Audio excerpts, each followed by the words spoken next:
Anthony, thank you for being with us here today at MREIA. We wanted to ask you a few questions about self-directed IRAs. Okay. So first of all, what is a self-directed IRA and why should people have one? A self-directed IRA allows you to invest in a number of asset classes that an average IRA would not allow. How many types of assets can be invested in with a self-directed? It's pretty close to limitless. With very few exceptions. You cannot invest in artwork or collectibles.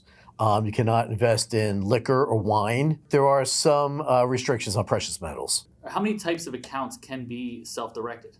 There are a number of different types of accounts. There are IRAs, both traditional and Roth, 401ks, solo 401ks, SEPs and other employer-type plans, also HSAs for health savings, and Coverdale education accounts.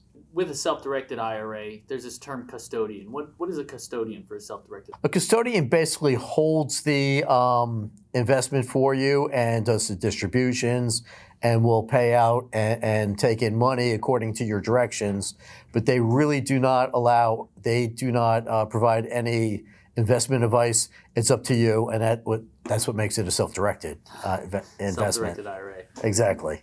And if somebody didn't have a self-directed IRA right now, where do you even start to get one? Almost everybody qualifies for an IRA, whether it be a pre-tax or after-tax.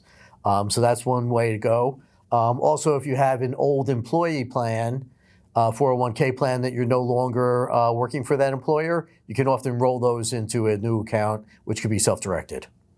Now, what if somebody already had a self-directed IRA and they wanted to grow it?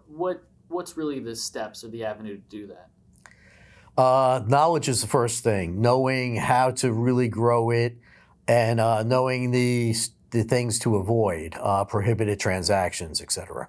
Is there any circumstances where these accounts would have taxes applied to them?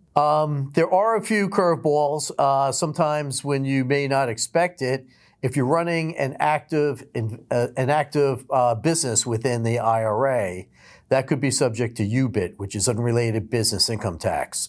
Also, if you use leverage using an IRA, there are taxes involved. All interesting stuff. And if we wanted to learn more about self-directed IRAs and utilizing that to grow within our own investments, where would we go to get more information about this? Well, the MREIA new focus group on tax advantage investing would be a good place to start.